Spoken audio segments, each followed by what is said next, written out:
This podcast is intended for mature audiences only. Listener discretion is advised, as the content may include strong language, adult themes, and topics not suitable for younger listeners. This podcast has no affiliation with any sports leagues or sports programs discussed on the show. The views expressed are those of the host and the guest, and do not necessarily reflect the views of any affiliated organizations. Enjoy the show. Fact, we don't know where Aaron Rodgers was on 9/11.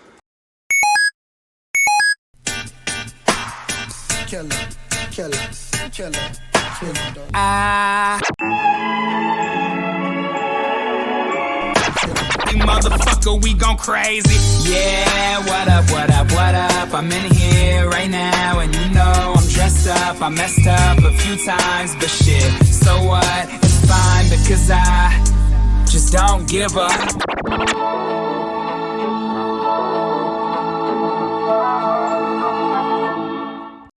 All right, we are at our St. Patty's Day episode. It is March 15th. Top of the morning. Saturday. I hope we caught you with your morning coffees. Put us on, and let's enjoy your morning.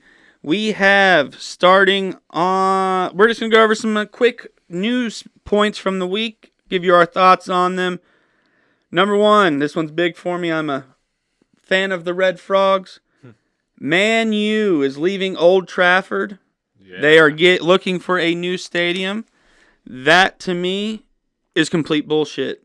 They are a bunch of fucking wankers. That is a legendary pitch. You do a remodel or something. You don't leave Old Trafford in the fucking dust. I don't get it, man. I don't get it. I can't believe they're making this fucking move.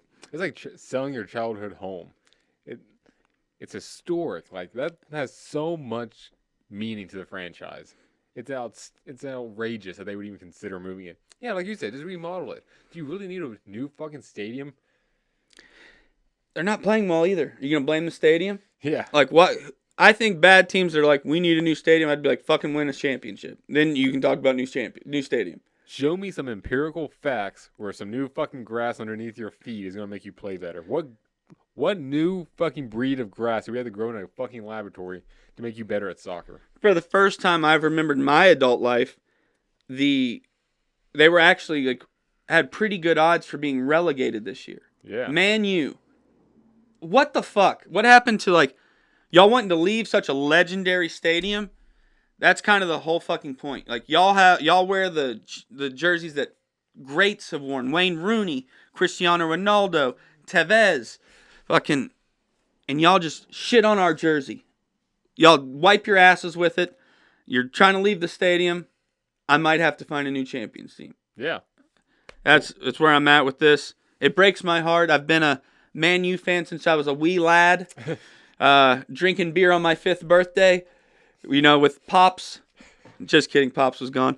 That's why I was drinking the beers. Sorry, you left me. Yeah. We'll go ahead and move on to the next thing. Joy Taylor has been making the news. Rumor is she's been let go from Fox Sports. The rumor derived from the amount of photos she's posted on vacation while the show is still airing on Fox Sports 1. Tommy? Yeah. You know what's real fucked up out of this? What's that? At first, I think they were playing it like, what woman would offer sex to further her career? What's worse than taking the sex and then firing her? Yeah. That's a real dickhead move. That's Hollywood for you. Not a good look. Not a good look.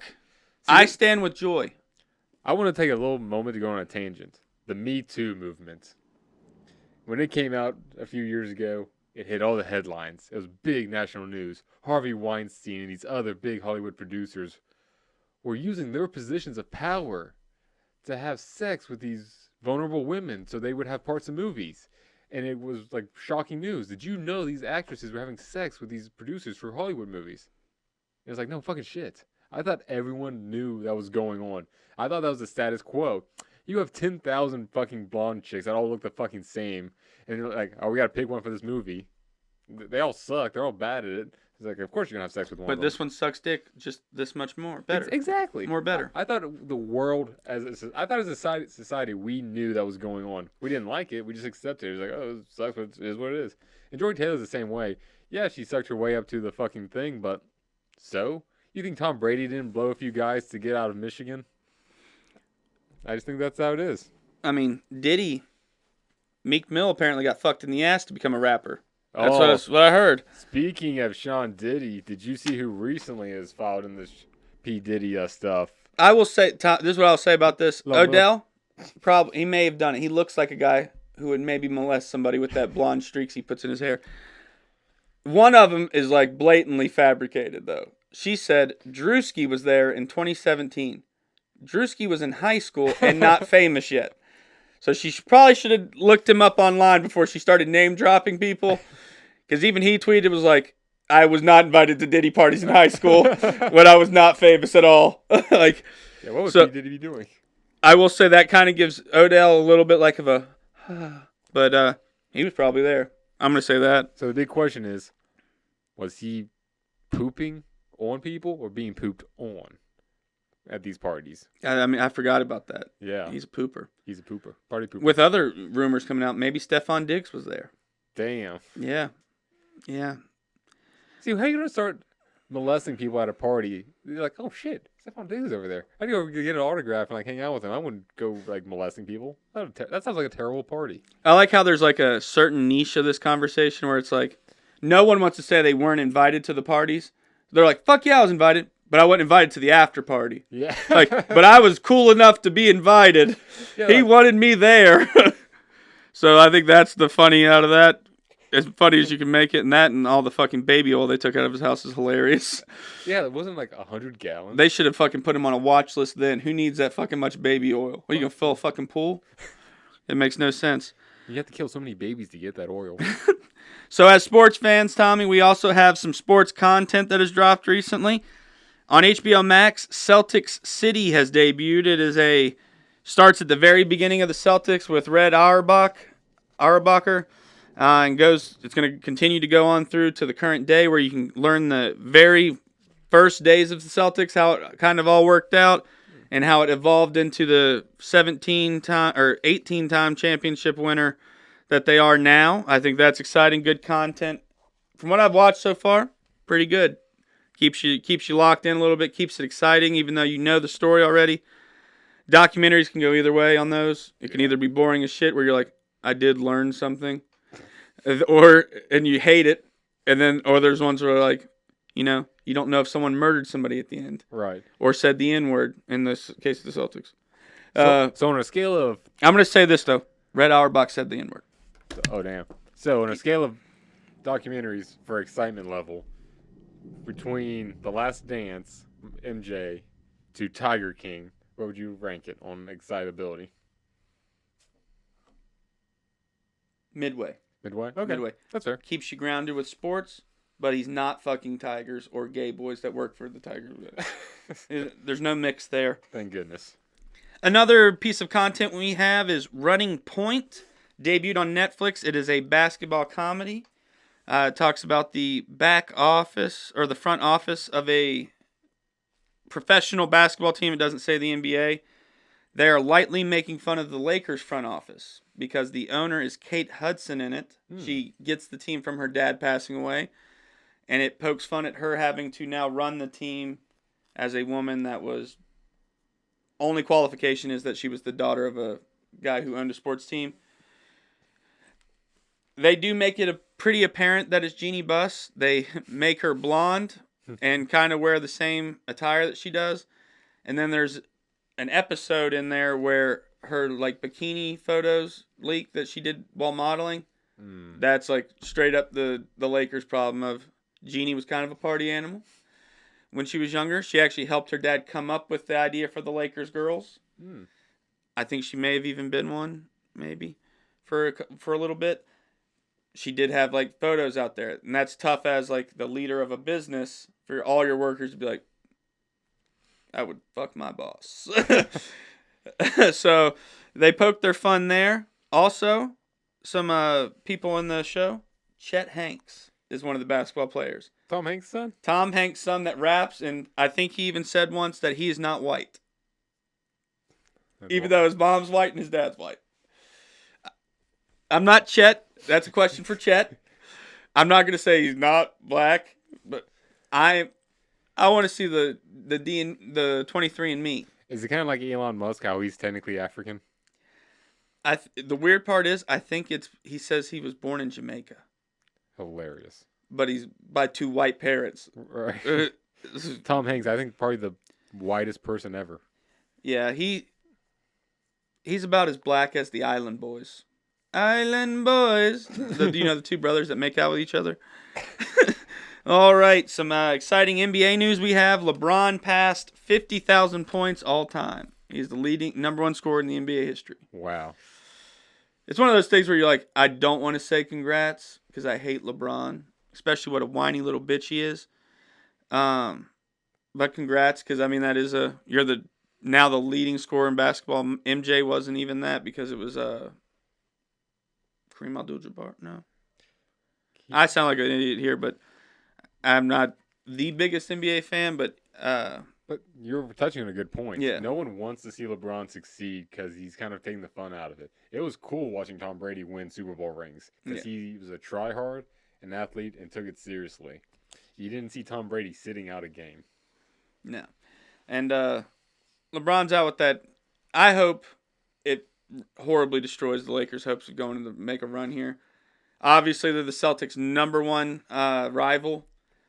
We're 1 up on championship count to them. I think it's 17-18 now. I don't want to see them win shit. It's weird because I want to say, I don't want to see Magic Johnson win shit, but he's an owner of the Commanders now. Oh, That's the only thing he's allowed to win. Only thing. But yeah, it's hard to root for LeBron here. Yeah, I hope Magic Johnson isn't shaking too many hands. He is shaking hands and kissing the babies. I know. Believe me. Not going to be many youths in Washington without AIDS. Let's hope he doesn't have a cold sore. All right. And here we go, Tommy. A white has done something in basketball that's never been done before. Nikola Jokic, 31 points, 22 assists, 21 rebounds in 1 game. Yeah. Never been done before, and a white has done it. I'm sure they'll take it away from us in some way, being like, he's Serbian. What are Serbian people? They're white folks. Exactly. If we're putting Italians in with the whites now, we're putting... Hey, whoa! Who's putting Italians in with the white folk?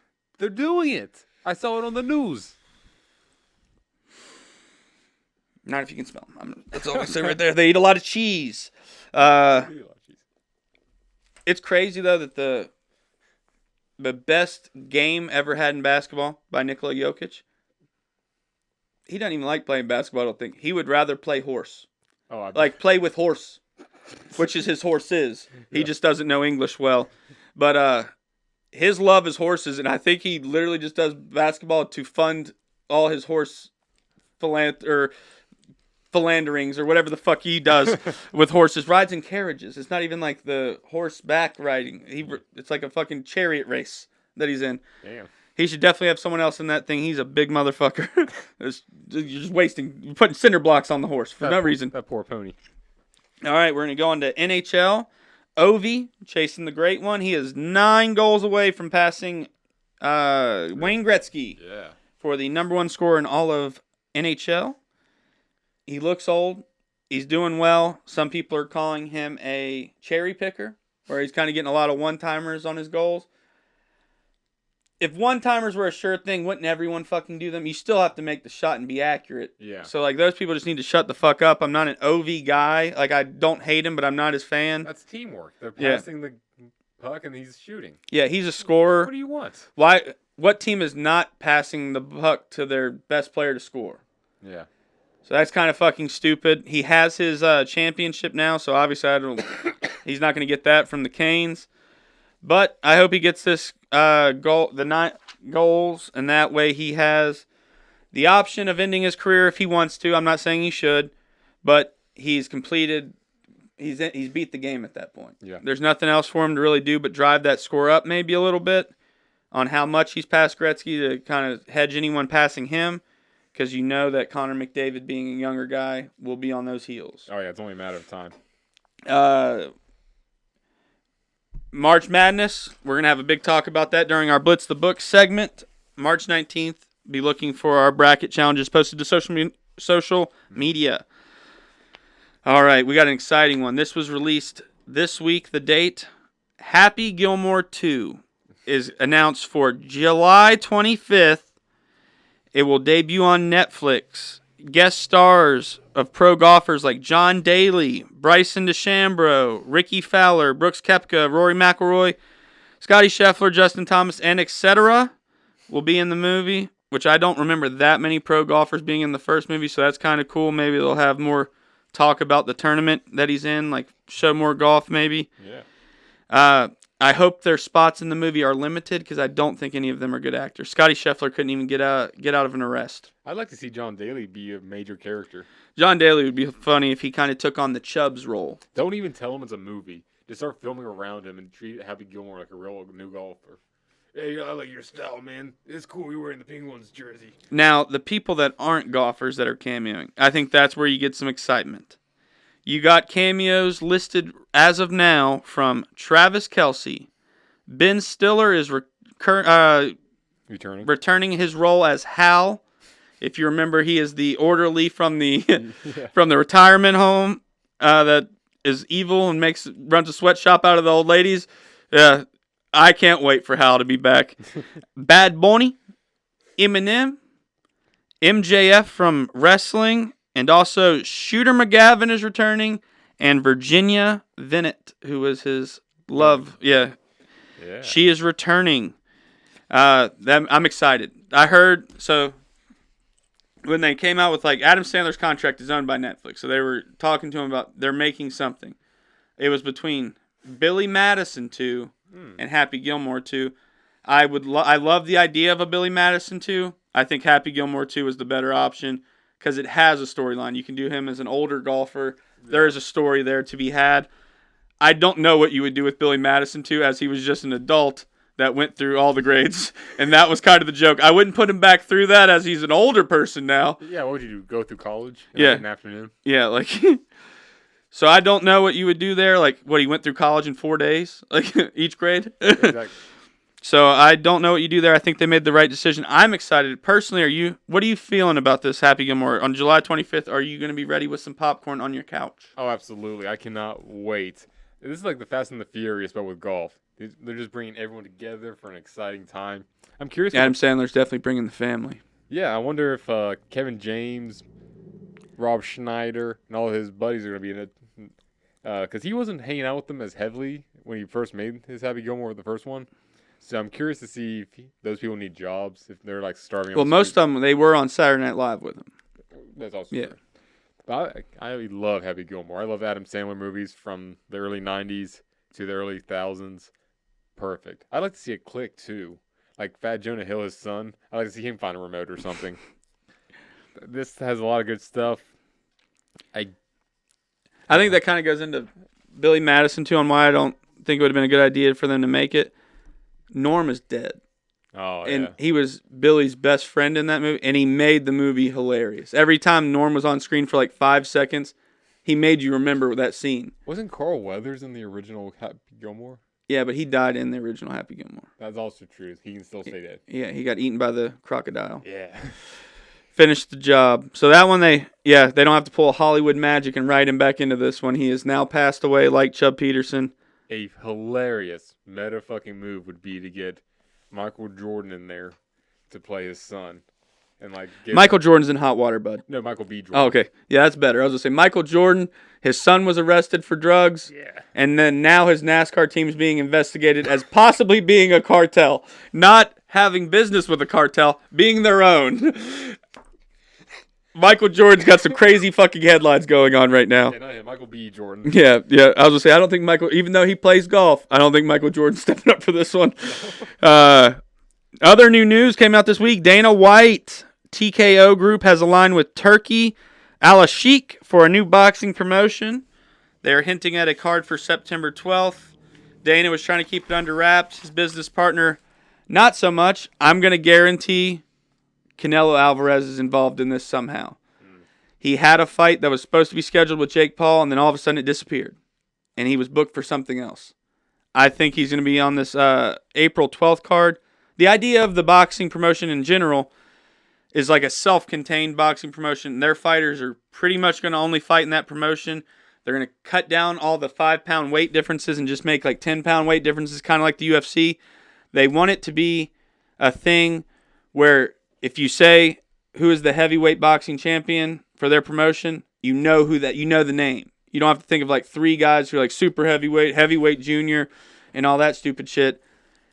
I think it's a good idea if they can get buy-in from the top voices in boxing. You won't see as much dodging either. They're not going to be able to. Mm-hmm. They're going to be like, this is the guy who's number 2. This is the guy you're being offered to fight. They can't be like, oh, I'm going to fight some no-name fuck, which happens in boxing, and that's why no one wants to watch. Oh, yeah. It's all fucking, it's pretty much the beginning of Rocky 3. He's like, Mick, you been giving me cupcakes? I didn't get no icing. So like, they're going to be fighting Clubber Langs all fucking day. Maybe even an Ivan Drago. Hell yeah. I think that's going to make boxing more exciting, maybe even save the sport. What do you think, Tom? I like it. They got to do something. Boxing has been reduced down to these celebrity fucking fights, and it's embarrassing. Mike Tyson has sold what's left of his career for fucking a payday. They got to do something to save the sport, because the sport is, it's not as brutal as the UFC, but there's a nice technique to it. It's enjoyable to watch, and it's pretty fucking cool. They got to do something to save it, and I like this. Cutting out the middle bullshit weight classes. We don't need 10,000 weight classes. Honestly, just do heavyweights. Do we really need a featherweight champion of the world? So, yeah, that's something I've seen from, like, boxing. For men, you don't, I think even UFC is wrong. You don't go under 135. No. They are grown adult men. They should not be weighing 125 pounds. That's what fucking children and women weigh. Like, that is fucking ridiculous. I 100% agree. Yeah, so cut them out. Tell them to fucking, go through puberty, get a little bit bigger. Eat a sandwich. That's fucking ridiculous that you weigh 125 pounds. Also, this is never going to happen. I feel like the weight you fight at should be your weight. Not cutting all this fucking water weight to where you're fucking dehydrated on the scale. Like, you're not that weight. You are a fucking 30 pounds heavier than that. Yeah, do weigh-ins. Do a second weigh-in right before they walk into the ring or octagon, wherever they're fighting. And that be the weight class they're fucking fighting in. Yeah. That is unreal that they let somebody dehydrate and then they're 30 pounds heavier. Why isn't a person who's 170 on fight day fighting in the 170 division? Why is a guy who's 200 pounds fighting in the 170 division? Exactly. It doesn't make fucking sense. It's really fucking stupid, and honestly, it costs some of these fighters fights because they do their weight cut wrong, and they have no energy, and they're dehydrated. So I just think it's fucking stupid. That's one thing on fighting in general I wish would just be out.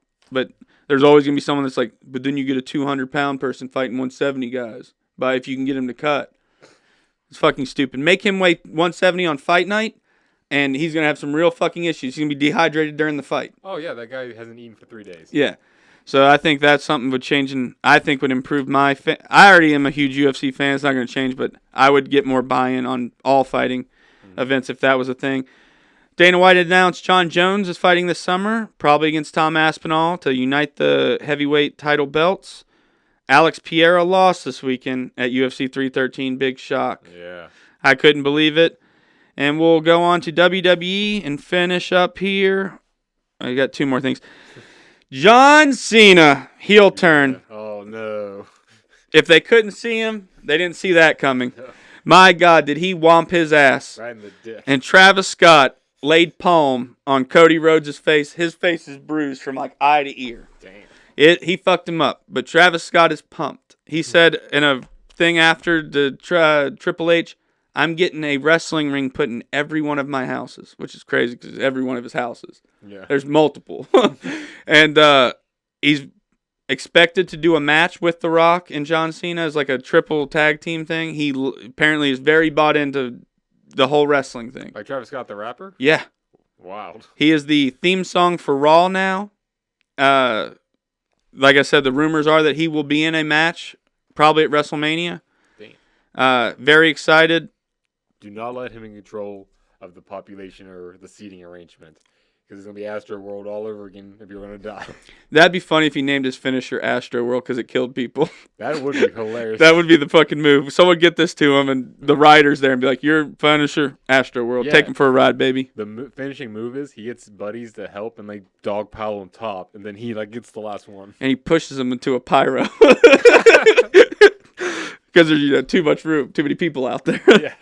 All right. But yeah, no one saw that coming. John Cena's heel turn during Elimination Chamber broke a Guinness Book World Record as the longest baby face, which is a hero in the wrestling world, to turn heel. 21 years and 3 months. Damn. He is pursuing his 18th title to be the record holder over Ric Flair at WrestleMania against Cody Rhodes. He is now in business with the final boss, The Rock. Yeah, The Rock is also a heel now. He takes no shit. He's kind of become like in the old wrestling, Vince McMahon was the villain always. Yeah. I think The Rock is the new villain. He's the CEO of WWE when he comes out, and he's trying to find corporate champion. That's what John Cena is going to be for him as his corporate champion. Gotcha. Where he does whatever The Rock says and doesn't have too much lip about it. Part of me wonders if John Cena is going to stay, because he's only got a year left. He's announced that. Does he stay heel until he's like long gone? No way. Or does he turn into a face somewhere before the end so that way he retires being a hero? Has to have the redemption. I do not see John Cena walking away as the villain. I think so too. I know why he's been scared this whole time of becoming a heel, because he's in movies. Right. And if you notice now, anytime he's mentioned in WWE because he's a villain, booed, loud. You can't even hear him talking. Oh, wow. And I think he's afraid that the boos will be like a thing where it bleeds into other aspects of his career. People don't like him. Yeah. And that's a big risk there, especially. I think it should work well because Peacemaker's not exactly a hero. That's supposed to be coming out this summer. So maybe even while he's champion, because WrestleMania is in April. 419 and 420. But I've heard rumors that he has a new Scooby-Doo movie coming out, and that could definitely affect the box office return. That's been out for a long time, Bones. A new one. A new one? A new one. Will he be the guy behind the mask? I don't know. John Cena! Oh my God, I thought you were just with us like 5 minutes ago helping us look for the guy. Oh God, he killed Shaggy. Why'd you help us find clues that led us inevitably to you? It's not a very good heel move. Maybe that's his arc there. Could be. All right, we're just going to touch on some sports injuries real quick and be on our way to our NFL recap. We have Kyrie Irving is out the whole season with an ACL for the Dallas Mavericks. Jack Hughes is having a season-ending shoulder surgery for the New Jersey Devils. Garrett Cole for the Yankees is out for the year with a Tommy John. And Tiger Woods ruptured his Achilles. He will not be in the Masters this year. No. And if it's anything like Aaron Rodgers or Kirk Cousins, he shouldn't come back next year either because it's just going to suck. I wonder when we're going to start seeing Charlie in the field. Yeah. He's still just a hair too young, but my God, he's got the promise. He's killing it on those. Rumors are he outdrives his dad already. Well, now it does. But does he beat prime Tiger? I think he does. Oh, wow. Like, he's got the stick. Damn. Well, you never know. He's got the best coach in the world. Yeah, I'm excited to see him get out there. Maybe let him take his dad's spot. That'd be sweet. Yeah, just let him have fun. He's going to do better than I would. Absolutely. And then the last bit of news. This is just fun news. And honestly, when stuff comes out like this, we as sports fans need to bite into it, take a piece of it, because if we ignore shit like this when they do cool stuff, they're going to stop doing cool stuff. Shane Gillis is on Ultimate Team in 2025 college football. Yeah. A thing you never thought you'd see. He doesn't even play football anymore. He did go to Army and then got out of there quick. He practically went AWOL, I think. He got kicked out of SNL. Who would expect him to be on college football 2025? On the Notre Dame Fighting Irish. Not me. Not me. And they didn't even make him the position he played. They made him a middle linebacker. Oh, that sucks. You can't even play as him like a running back or something. Yeah, no, he's not an offensive player. I think they got that by looking at him. It's a video game. Have fun with it. He just runs with his back straight up. He looks like he'd run like that. Yeah, absolutely. But Shane Gillis, one of my favorite comedians from the new age of comedians. Yeah. On college football, that's fucking crazy. I don't like Ultimate Team too much because they definitely are trying to get you to spend money to play your game you already purchased. For $80 fucking. I'm not a fan of that, but I'm gonna go on there and claim the card just to have it because I think that part is free. Oh, okay. Yeah, so go on, claim the card, guys. So they keep doing cool things for us as sports fans. I mean, I thought it was cool. That was cool news to break across. But we are going to get started on our NFL recap. We have tons of NFL news from the past 2 to 3 days last week. We had a week off, and we're ready to get after it. Tommy, are you ready? Oh, I'm so fucking ready. Are you ready? I'm fucking ready. I'm fucking ready. Let's go! Let's go! Let's go! All right, we're going to go. All right, Tommy, look at this. Our 2-week break has given us enough NFL content that we can have an NFL segment again. We get football back. UFL's around the corner, but I like the NFL more, as everyone does, because the UFL kind of sucks. Well, yeah, Jay, you have a sense of fucking right and wrong. Yeah, absolutely. A moral compass, or just a compass of watching good things. Like, I know when something's good, and I know when something's bad. So I'm just glad we're able to talk about the NFL, and it be a serious talk with some meat to it. You know, it's got sustenance. It's not just us trying to talk about things that aren't happening like usually happens in the summer months when they're in between training, spring training and things like that. So we're going to start post-combine because it already did happen. The rest of the things we're talking about are happening or in the future. We're going to go post-combine. I know last week I was kind of touching on players withdrawing their names from participating in the combine. They showed up so teams could still talk to them. I watched most of the events for the Saturday day, some of the kicking events just because it was on the Pat McAfee show. What did you see, Tommy, out of the skill players, the quarterbacks, wide receivers, running backs? I saw some promise. One of my favorites I saw that I think is actually a top contender for the Panthers to be picked up. Tetoria McMillan, wide receiver from Arizona. He was doing really well. He hit those skill challenges very well. And you see the guy get hit in the face? Yeah. That's a rough look. It was on ESPN. They replayed it a lot that day. Oh, man. They even, commentated one, and one guy was like, it really hurt him. He's just sitting there holding his eye. Yeah, it did. That's embarrassing. Cut off the poor kid. Yeah, no, they're like, we're going to keep it running, and we're going to show this replay. Pretty much ESPN's version of funniest home videos. And they wonder why people won't even do hard knocks. And they wonder why players that don't make the league kill themselves. Head injuries. Yeah. All right. So, yeah, sorry to interrupt. Where were you reading on these guys? Very good. I also like Abdul Carter, an edge rusher from Penn State. He's highly regarded. He showed promise in the combine. He's fast. He's got some size to him, something we really need. Bryce is the quarterback to end all quarterbacks, probably best league, probably best ever play. So he needs some people around him. He needs protection. He needs people to give the ball to. I think these two are going to be very good additions to the team. Absolutely. Top 10 picks. Carolina's picking 8th, so you're actually in contention for some of these players. I don't know if Abdul Carter is going to make it out of the top 5. Probably top 3, honestly. It's a pie in the And sky. we'll get into it later in this discussion, but Carolina has spent money on defense in this free agency. Yes, they have. So if they were looking for a rookie defender to join that team, I wouldn't say that's probably not where they're going to go with their first round pick if they're not trying to get help for Bryce Young to throw to. My read on this, okay, let's go. We have that one. I didn't catch his name. That's bad reporting on my end. The tight end who sprained his ankle during the 40 but ran the rest of the day and then showed the coaches yeah, I fucking played through this. Absolutely disgusting ankle. Absolutely just disgusting. But that's what I was talking about. Not afraid to compete.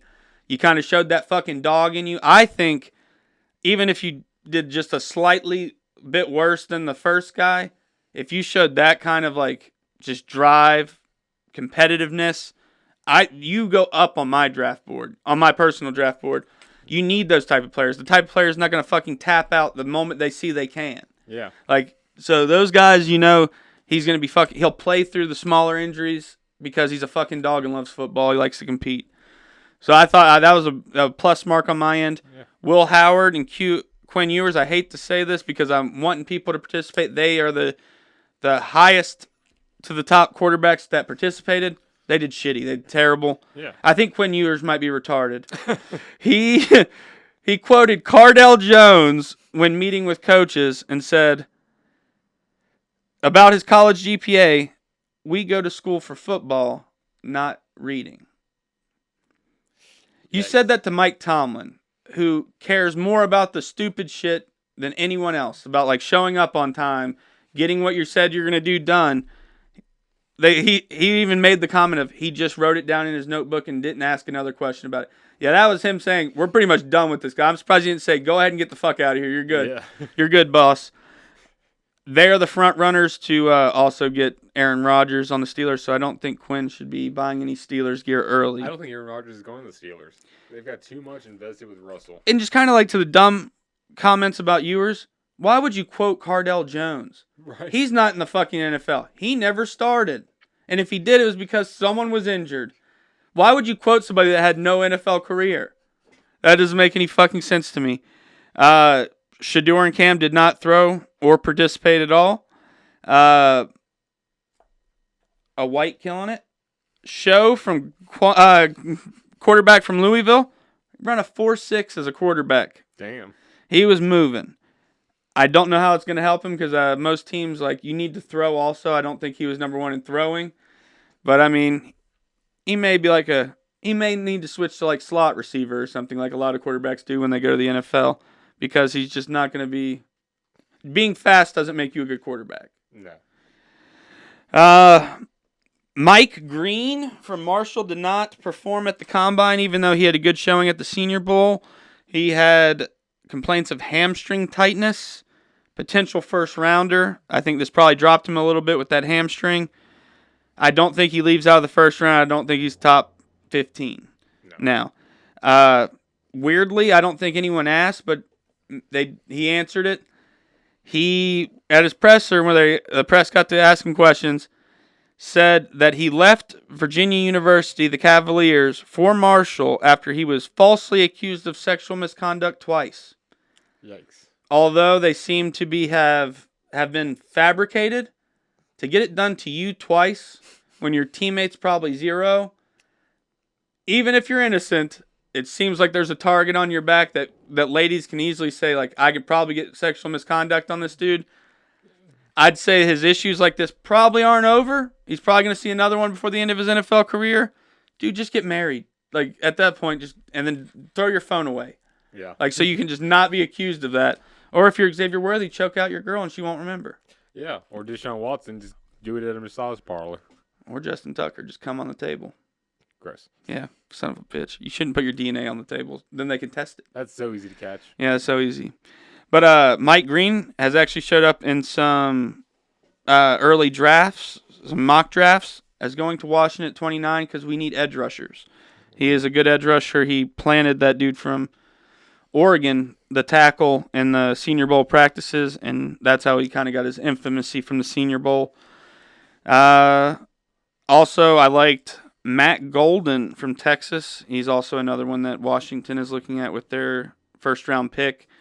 We're going to get into more of the draft talks for Washington, Carolina when we get into the draft. Let's hit free agency so we can address what teams have filled what space or roster spots, so that way we can more adequately describe the draft here. So it's been Monday. Honestly, it started on Sunday. I thought it would be more Monday.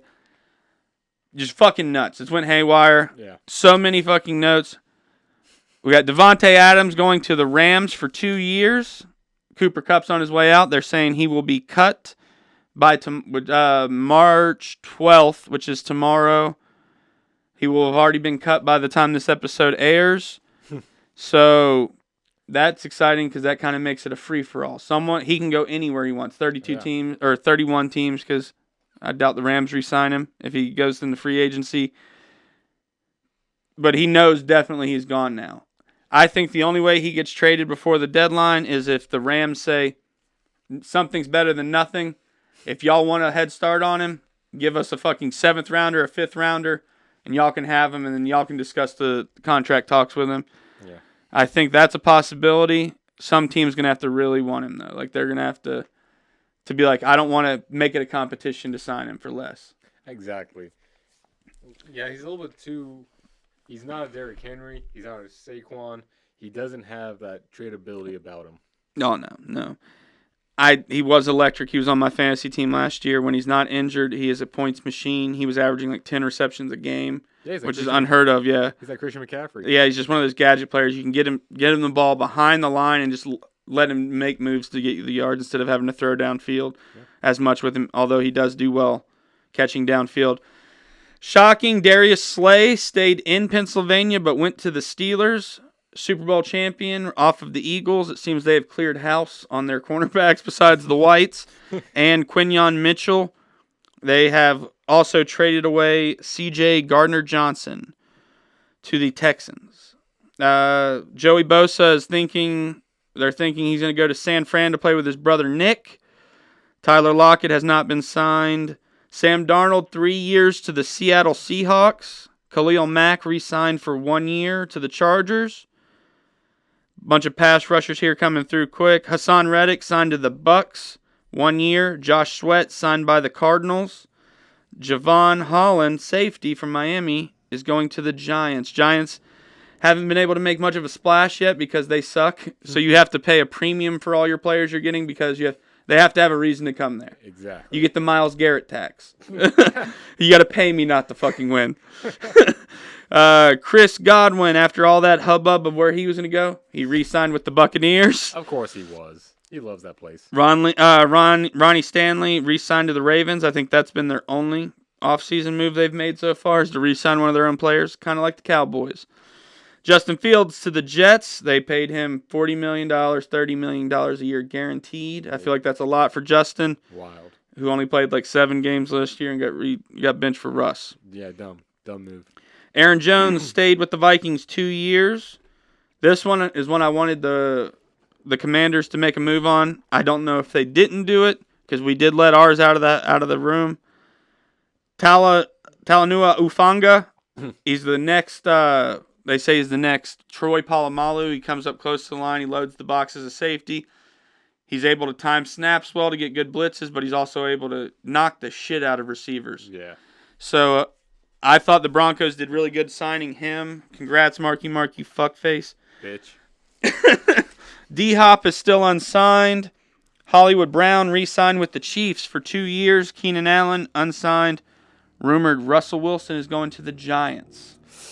I could see that.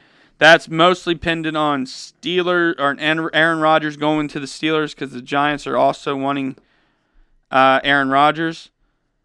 I'll give him this. The Steelers have a better team, but Aaron, if you stay in New York, you don't have to move. You play in the same stadium. They might even let you keep your locker.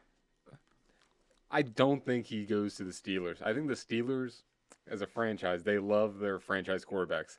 They like Big Ben. They like the people that will be there for decades. They don't want Aaron Rodgers who could leave any season. I think the Giants are more like that right now. They're just trying to figure something out. Get to a draft this year, next year. Get a young quarterback and hopefully train him. Do some Stockholm syndrome where you try and trick him into think, oh, he wants to be here. This is the best place for you in your career. I don't see that. Now, Russell to the Giants, I see that happening. I could easily see that. But I just do not see Aaron Rodgers going to the Steelers. That's too proud of a franchise. Yeah, I could. I would say I'm kind of split on that one. I think there are benefits to him going to the Steelers. He is a weekly guest on the Pat McAfee show during that. They're not in Pittsburgh, but they all are. Everyone on the show, pretty much except for Gumpy and them, are from Pittsburgh. Yeah. So I think that puts him in a market where on the McAfee show, like they're going to be able to like talk to him a little bit deeper. I feel like where he'd be a Steeler that is their hometown team. So I could see that happening. Some other free agent signings we have. Najee Harris is going to the Chargers. Big. Jameis Winston is rumored to be going to the 49ers as a backup quarterback. Panthers re-signed their star cornerback, J.C. Horn. Yeah. Big contract. 4 years, $100 million. $70 million of it is guaranteed. Yeah, he's expensive, but I think he's worth it. Commanders here. I'm happy with the plays we've made. Javon Kinlaw signed by the Commanders from the 49ers. 3 years, $45 million. Mm-hmm. Jeremy Chin, that's the one we let out of the room. He is going to the Raiders. Sorry about it, Jeremy. It's humid as shit out there. Wait. Not humid. Humid. Yeah, it's Dry humid. heat. Dry- It's dry heat, not humid. Feels like a fucking blow dryer is blowing on you outside. It's interesting. I've never been. I hear it's bad. Yeah, it's interesting. We'll say that. De'Ami Brown leaves the Commanders. He is going to the Jaguars. Happy sales, bitch. Bobby Wagner, B-Wags, is re-signed by the Commanders. Daniel Jones signed by the Colts to compete with Anthony Richardson for the starting spot. I know Pat McAfee was excited about it. That's the team he played for. He said that he thinks AR should be traded. I think he has some beef with them, with the show, talking shit about him. It's a very heavily stated thing that happened last season. If your quarterback takes himself out of the fucking game because he's tired, get rid of him then. Yes. You've wasted your fucking time. I've never seen it done before. That was the first time. And then he wants to play like the fucking victim. You did it to yourself. You took yourself out of the game. Right. And it's because, you can't throw the balls while you're running every play? That's why you're tired, because you can't fucking play quarterback. You're playing running back in the Wildcat. Yeah. So, he's fucking garbage. We need to get him out of the league. I'm sure he'll be at the UFL soon. I'll take him on the defenders, though. He can do good at that level. Honestly, the Colts need to sack up and get Joe Flacco back the ball and have him starting. Joey Flacco. The man. All right, and we have Zach Wilson, the MILF hunter himself, is going from the sweet slopes of Aspen to the beaches of Miami. He's going to be backing up Tua there. He might get some starts because Tua gets knocked loopy a lot there. Hopefully it doesn't happen to him again, but if so, they do have the MILF hunter, Zach Wilson. Zach Ertz was re-signed by the Commanders. I was pumped about that. I was hoping he wouldn't retire. Dre Greenlaw to the Broncos. Bob Spillane to the Patriots. We'll go through quick here because these teams suck. Morgan Moses to the Patriots. Patriots have been spending a lot of money. Here we got one. Panthers signing a safety. Trevon Moehrig. Needed that. Yep. You definitely needed that to sew up that back. No kidding. Colts got Charvarius Ward from the 49ers. DJ Reed from the goes to the Lions from the Jets. Harold Landry to the Patriots. Jonathan Allen to the Vikings. Chase Young got re-signed by the Saints. That's that's a lot. I know. It was just a kind of a list thing there. Free agency has been all over the place. Is there anyone in free agency, Tommy, you still see out there that you would like the Panthers to make a move on? Oh, yeah. Cooper Kupp, when he becomes available, that'd be great. We just need that one. Y'all need another receiver. Yeah, we need someone explosive. We need another superstar. We had DJ Moore, traded him away. CMC, traded him away. We don't have the weapons for Bryce, and we need someone like that. I think we have our defense built. But as far as the free agency goes, there's no one I'm real excited about. So y'all have the only receiver y'all have. Well, y'all have Thielen, which he's a good receiver. I like Adam. Adam's a good receiver, and then y'all have Leggett. Y'all need more options. Yeah. If anything, I don't think Trimble was a great tight end. Y'all can get a better tight end. Maybe like a speed back to play opposite of Chuba. Like Chuba's more of gives you some pop, can run in between the tackles. Y'all need somebody that's more like a gadget guy that can take screens and things like that. Kind of like CMC does, but CMC also can lower his pads a little bit. I'm talking like a Darren Sproles type player. I think would benefit y'all greatly. What about you? Who do the Commanders need? We have done a lot of work on defense. I think at the end of the season, our defense was starting to turn around a little bit. In the beginning, they were garbage, but we had all new coaches. I think they did some great things to sew up the defense. We're starting to fill up the offensive line. I'd like to have another running back option. I'm a big fan of running if I had to run a football team, 2-back system. Yeah. My under the center quarterback formations, I want B-Rob in there. If I'm in a shotgun, I want a speed back there. Or someone kind of like I was just saying, mentioning a gadget guy. Kind of goes out for screens. Most of his yards are on short passes where he takes off. A little go-go gadget. Yeah. So I don't know which one we would go after. I'm hoping, honestly, that he slides to the second round and we're able to get someone like Cam Scatabo to do that for us. That would be really cool out of Arizona State. Other than that, more wide receiver options wouldn't hurt anybody. I mean, I wouldn't spend our whole cap room we had on just filling up a wide receiver room. But we have a really good start in having Debo and Terry McLaurin. That's pretty much two number one receivers. Yeah, that's big. So we're going to be able to park Debo in the slot a lot and have Terry McLaurin playing the 1. So I think that's going to be big. Panthers spent $245 million on deals signed on Monday. I believe. They were the second top spender to the New England Patriots in free agency. We had a fuck ton of cap room. Yeah, Commanders did as well, but I mean, it's good to see at least y'all are trying. Yeah. If you see a owner sitting on a bad roster and he's like, "Oh, we're gonna suck again," that's when I would be worried as a team. Your team is making moves to sew up defense, which means I think they have hope in what they have on offense already, since all their attention has been to shore up a defense. Yeah, Bryce, those last few games really saved his career. Because if not, I guarantee he would have been on the chopping block. Yeah, They'd at least be open to trades. And that would be my worst fucking nightmare. Bryce has one bad game at the end of the season, and we get Aaron Rodgers, and he dooms us for an entire season after 3 plays. Yeah, absolutely. I mean, y'all's owner has gotten a lot of flack, but it seems that he's gotten people under him in the organization now to make those decisions for him. Owners shouldn't be making decisions. No one should pull this Jerry Jones route where he thinks he's the football coach and he knows football just as much. Like, no, these are studied coaches. If you pick the right one, it is a studied coach that is, very fluent in football. They have it down to like a math and science. Exactly. These guys live and breathe. Not just because Jerry Jones is a couch fan that's like, I can do this better than this coach, and he shouldn't be. It's crazy that he is the GM for his own team. He should have someone else doing that. And it's obvious by the moves they've made here. They've made 2 free agency moves. They signed the Broncos running back to a 1-year deal, and they re-signed their own player back. That's the only things they've done. No, I think to a team that is a travesty. I will say I think they restructured Dak's contract a little bit. CD as well. Yeah. But what's the point of opening up cap room if you don't go get players? Then it was for nothing. Yeah. All you did was save Jerry Jones money. That's all you did. I guarantee that's his biggest fucking complaint, trying to save money. Yeah, he's an old man. Like, he has the old man complaints. He's like, too many darkies here. Let's take some money from CD Lamb because I don't think he's doing.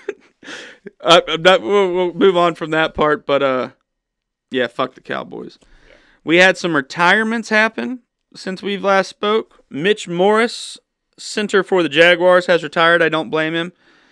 Jacksonville's probably a nicer place to live as a normal person than to be a football player because you suck at football if you live there. Has to be. Jimmy Johnson retired from Fox Sports. He's on the pregame panel with Michael Strahan, Terry Bradshaw, and all them.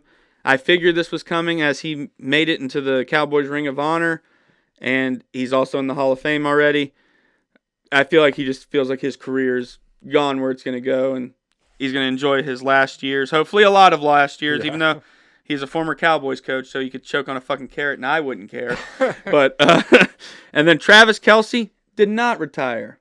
That was shocking. Confirmed by Travis on X, the Everywhere app. And he's not scared to play football in front of Taylor again. I would be afraid to lose in front of her again. She doesn't date losers, I hear. But he's going to give it another whirl. So this is going to be an interesting offseason for him. There's no Eras tour. There's no football. Yeah, I think he's actually going to have to spend some time with her, like his house. Oh, man. What are they going to talk about? He's going to have to get some buns. Swifties don't take me. They think Taylor probably doesn't have adult interests like sex. They're probably having the nasty. They're probably doing the nasty. All right, we're going to get to that trade block. We're going to kind of discuss some players out there that are either been traded this week or on the block to be traded. We have first DK Metcalf going to the Steelers for a second-round pick. I know the Seahawks kind of took a little less than they were wanting. They were wanting a first and a third. They got a second-round pick. Steelers get their first big-name receiver in years. Yeah. Since AB. This is the biggest receiver they've had on their roster. They usually don't spend a lot on receivers. They have their guy. It's going to be interesting to see how he works with George Pickens as they're both kind of loudmouth hotheads a little bit. Yeah. But I don't know. I kind of like that guys that have that if they don't cause locker room issues because then they're just dogs. They're the guy that's like chirping at the other team like, fuck you. And I enjoy a player that does that. Not great sportsman, maybe. That's who I like, maybe. Myles Garrett, after pleading to be traded, said he would not play for the Browns. Money talks. Re-signed to the Browns. $123 million, largest contract by a non-quarterback in NFL history. Kenyon Green was traded to the Eagles from the Texans. He is a guard, I believe, for the Texans. Cooper Kupp's on the trade block, but like I said, he was going to be cut by tomorrow if no one trades for him. C.J. Gardner-Johnson traded to the Texans. The Eagles and Browns do a QB swap. DTR for Kenny Pickett. Usually, as a player, I would be... They both suck. Like, in these trades, no one lets up a better deal to another team unless they're saving money. Yeah. Neither of them are saving money on it. It's basically like, we don't like our backup. Y'all don't like your backup. You want to trade? Like, and we'll just see if they work. Obviously, DTR is a running quarterback, so they're hoping if he does have to come in, they can still run Jalen Hurts' plays. And Kenny Pickett's probably going to start for the Browns because he's their only quarterback option besides Deshaun Watson right now. Yeah, and I bet he plays 2-3 games before he just quits on the season. And rumor has it that Browns are also interested in Carson Wentz. So it's a fucking dumpster fire up there in the Browns. Oh, wow. Geno Smith traded to the Raiders. Reunites with Pete Carroll there. It's going to be interesting. WVU guy. He's going to be bad. This trade would have been smart 4 years ago. He's bad. Let him die. Geno had a great career. It's over. I don't see him doing well. He struggled a little bit not having a lot of receivers in Seahawks for the Seattle, but he did have DK and Jackson Smith and Jigba. Raiders, they don't have Hunter Renfrow anymore. I don't think. I can't name to you a Raiders receiver right now. They have a tight end. Is Ruggs on there? Ruggs is in prison for murder. That's right. Vehicular manslaughter. Yeah, never mind. He almost won that race, though. That fucking dog didn't get in his way. That dog and that lady in that car didn't get in the fucking way. He could have won. Racing for pinks. As I mentioned before, Deebo Samuel was traded to the Commanders. Christian Kirk was traded from the Jags to the Texans. And in another Commanders move, they traded for 5-time All-Pro Laramie Tunsil at tackle from the Texans, which was probably the biggest trade that happened yesterday because they were unsure why the Texans let up their best tackle. Yeah. But Commanders are shoring up that offensive line to protect their investment in JD5. I appreciate it. I'm ready to see hopefully us be able to run the ball more next year so that way they can fear the pass more from Jaden. But I'm excited for next season based on that stuff. So we're going to go back into the draft talk now that we've talked about the moves our teams have made, Tommy. Y'all are picking at number 8. Oh, I told you my picks. Oh, yeah. I think they're solid. I'm not going to change them because I know the Panthers. It doesn't matter what I say, what the fans want. But I will say I'll never doubt the Panthers' drafting abilities because at the time, they had the option of getting C.J. Stroud, and they didn't. And I'm internally thankful that we don't have some Ohio State bullshit on our fucking team. I'm glad we went with Bryce Young. You know, he made it to the playoffs 2 years in a row. To hell with them. Not good. So, yeah, I kind of touched on some players I hope we make a move on. I know that we should probably go, like I said, defense. There's also the boring picks of that we probably wouldn't hurt to get us some linemen, but they're not ever the sexy picks of the draft. Yeah. It's like the we needed it type of deals. I'd like Cam Scatterbo if we can get him in the second round. We don't have, I think we have, let me see my notes here. I want to say 5 picks out of 7 rounds as we made the trade with the Houston. We pick 29, pick 61, a 4th round pick from Texas, and then we have a 6th and a 7th round pick. So we don't have a lot of picks, but I think we should make some big moves here in the 1st and 2nd round, pick up some key players, some positional players. The 4th round, I don't know 100% where we go with that. Probably some like linebackers or something. Take a shot on some players. The middle depth of this draft, actually the upper draft is kind of so thin that there's like 5 rounds of all players that are okay. So you Yeah. just really don't know you're going to get in rounds 2.5 through 7. You just really don't know where a player is going to fall. So it's kind of hard to judge, but I know we need defensive players, not on the line, specifically not in the tackle position. We need edge rushers or linebackers. On the edge, we have the middle sewn up with Luvu and B-Wags. I know they let Dante Fowler leave to free agency. I hope we re-sign him still. He was good off the edge, but we need edge rushers really bad there at Washington. I think we've touched on everything, Tommy. It was a lot of NFL talk. We were babied here with that. I think the guys get out to demonstrate their acting chops for potential purchases of ad space. These are their unreleased audition tapes. Tommy Guns, Mr. Miyagi, Karate Kid 3, final scene. Mark. Danielson. Mr. Miyagi, it's over. No. It's over. Forget it. On this team, we fight for that inch. On this team, we tear ourselves and everyone else around us to pieces for that inch. We claw with our fingernails for that inch. No.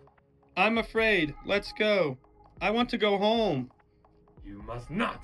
It is okay to lose to opponent. Must not lose to fear. Yeah, well, I'm afraid of him, all right. What do you want me to do? You stay focused. Danielson, you best karate still inside you. Now time to let out. Because we know when you add up all those inches, it's gonna be the fucking difference between winning and losing. Between living and dying. And in any fight, it's the man who's willing to die who's gonna win that inch. Hear me out.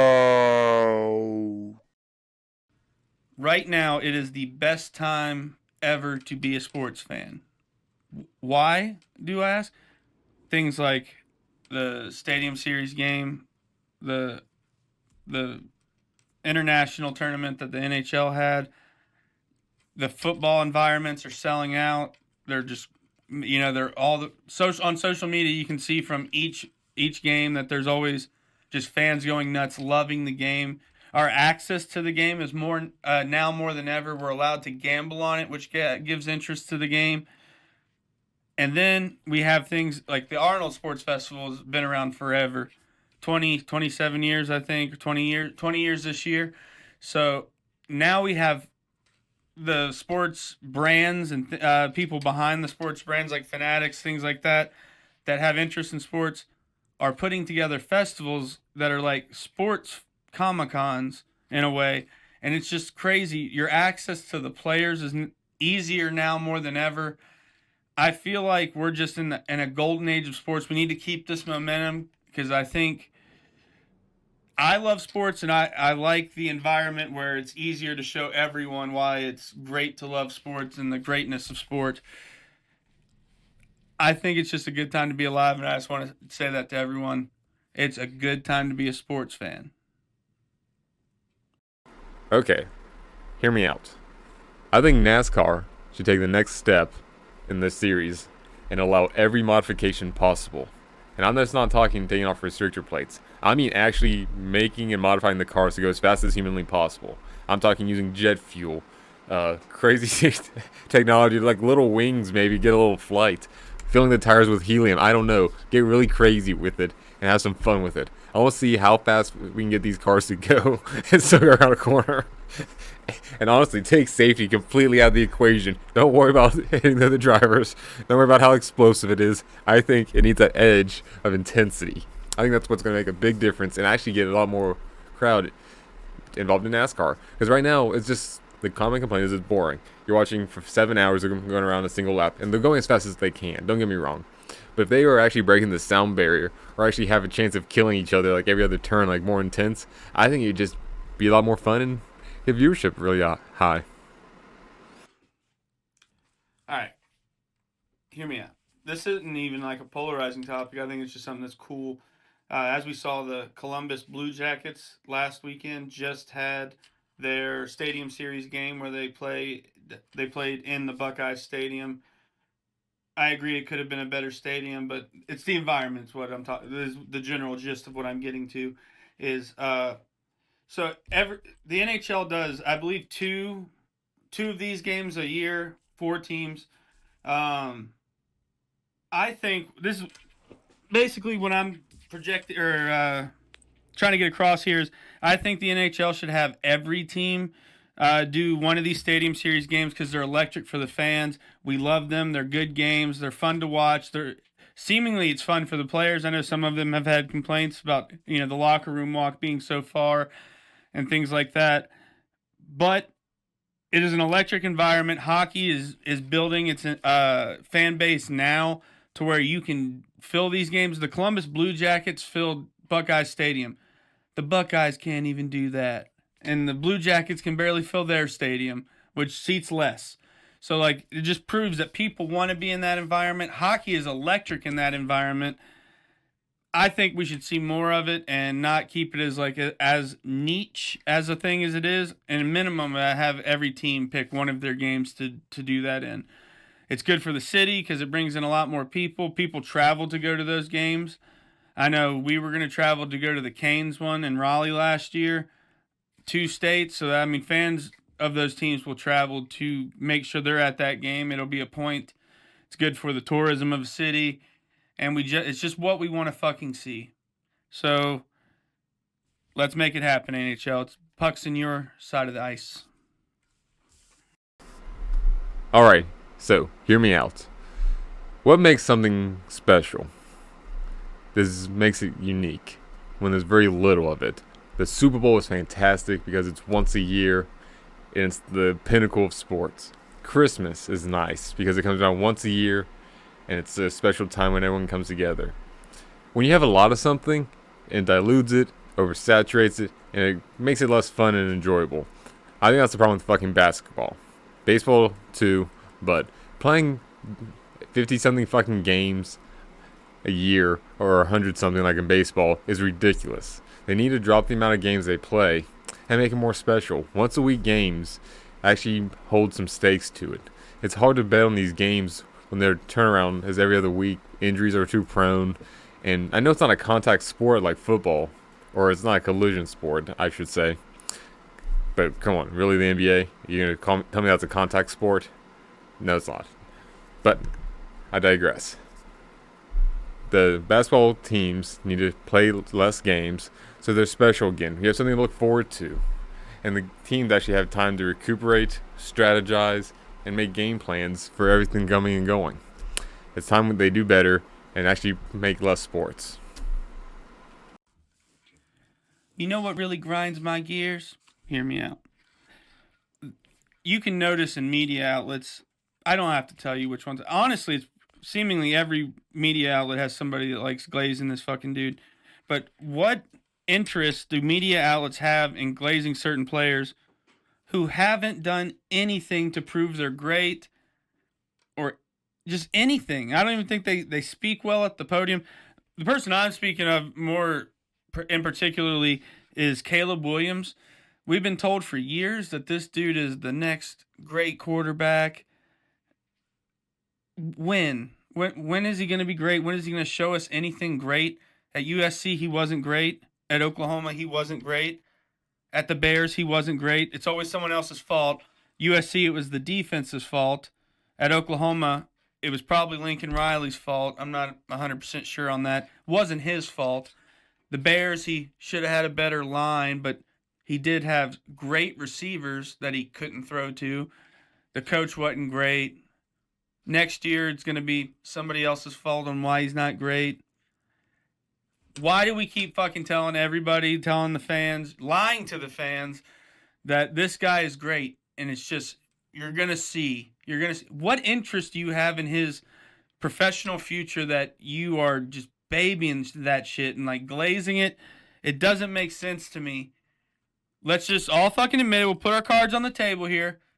Caleb Williams sucks at football. He's just the first one that likes painting his nails. let's leave it at that. He can be the first one that painted his nails. Michael Sam didn't paint his nails. He just liked kissing dudes during the draft. But Caleb Williams, you fucking suck at football. The Bears.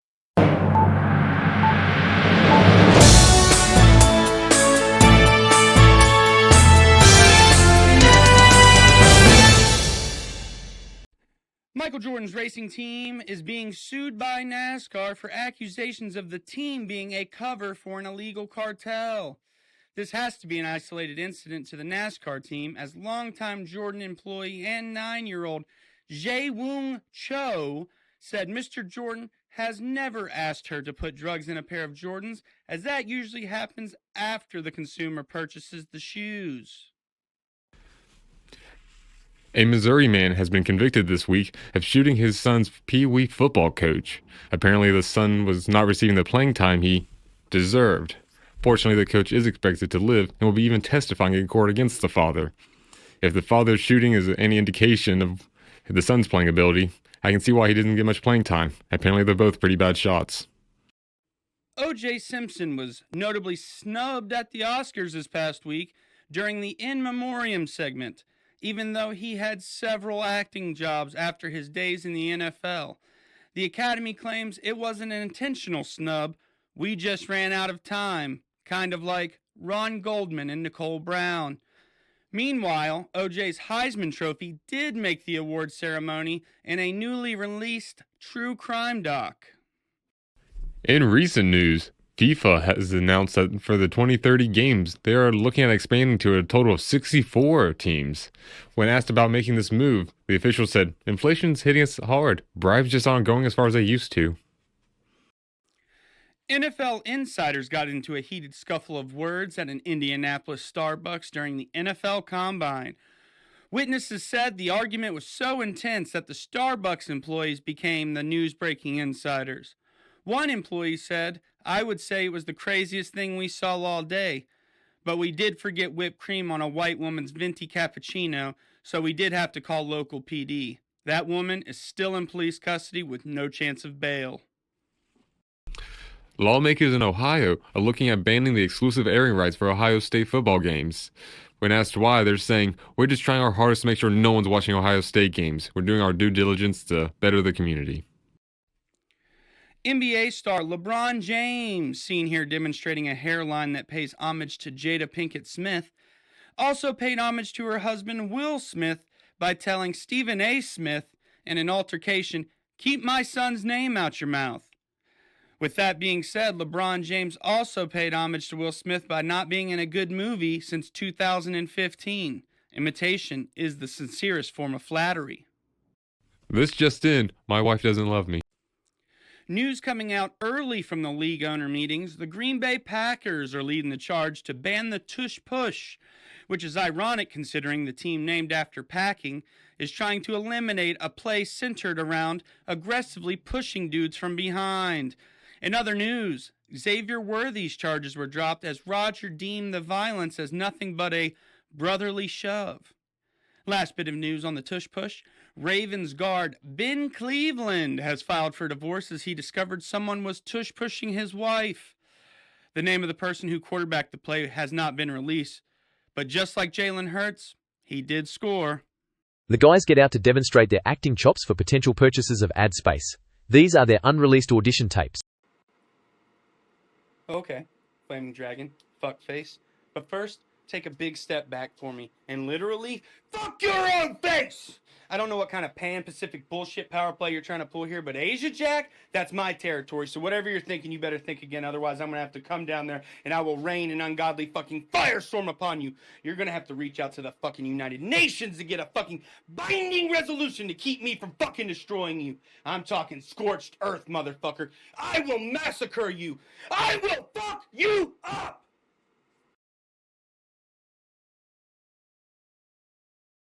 All right, and we're going to get to our Blitz the Book. And first, we're going to start with UFC Fight Night in Las Vegas. Vittori and Dolidze 2. First fight of the main card, we have Damon, the Monster Blackshear. He is 16-5-1. He is versing Cody, the Renegade Gibson, 22-10. Their weight class is bantamweight. Height and reach. Blackshear is 5'10" with a 72-inch reach. Gibson is 5'10" with a 71-inch reach. Blackshear is fighting out of the switch stance. Cody Gibson is fighting orthodox. With the facts here, Tommy, which way are you leaning on this one, brother? I think this is going to be an unorthodox fight. And I don't mean that because they're fighting out of a synagogue. I mean because Blackshear's switch stance is going to create some problems. These fighters, they're unpredictable. Not to mention he's also a grappler.